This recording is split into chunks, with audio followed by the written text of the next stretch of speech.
কেবিনেটে আজি department of innovation incubation and startup নামেৰে অসম চৰকাৰৰ এটা নতুন বিভাগ খুলিবলৈ সিদ্ধান্ত গ্ৰহণ কৰিছে আৰু বিত্ত বিভাগক অহা বছৰ বাজেটত এই বিভাগটোৰ বাবে 100 কোটি টকাৰ বাজেট আবণ্টন কৰাৰ বাবে নিৰ্দেশ দিছে যাতে ৰাজ্যখনত আমি ষ্টাৰ্টআপ সকলৰ মাজত এটা ইতিবাচক পৰিৱেশ নিৰ্মাণ কৰিব পাৰোঁ আৰু মই ভাবো যে এই ষ্টাৰ্টআপৰ ওপৰত হোৱা বিভাগটোৱে অসমৰ যুৱ শক্তিক এটা নতুন উদ্যমিতা আৰু আত্মনিৰ্ভৰশীলতাৰ এটা নতুন পথ দেখুৱাবলৈ সক্ষম হ'ব।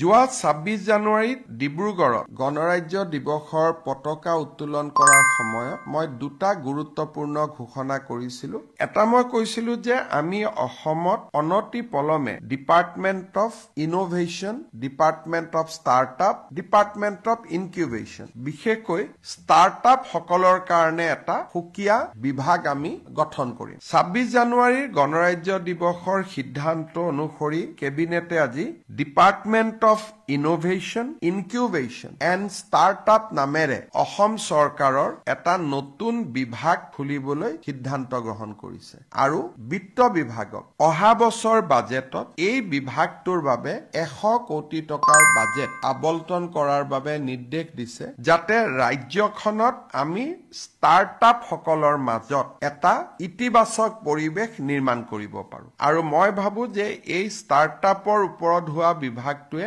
অসমৰ যুৱ শক্তিক এটা নতুন উদ্যমিতা আৰু আত্মনিৰ্ভৰশীলতাৰ এটা নতুন পথ দেখুৱাবলৈ সক্ষম হ'ব।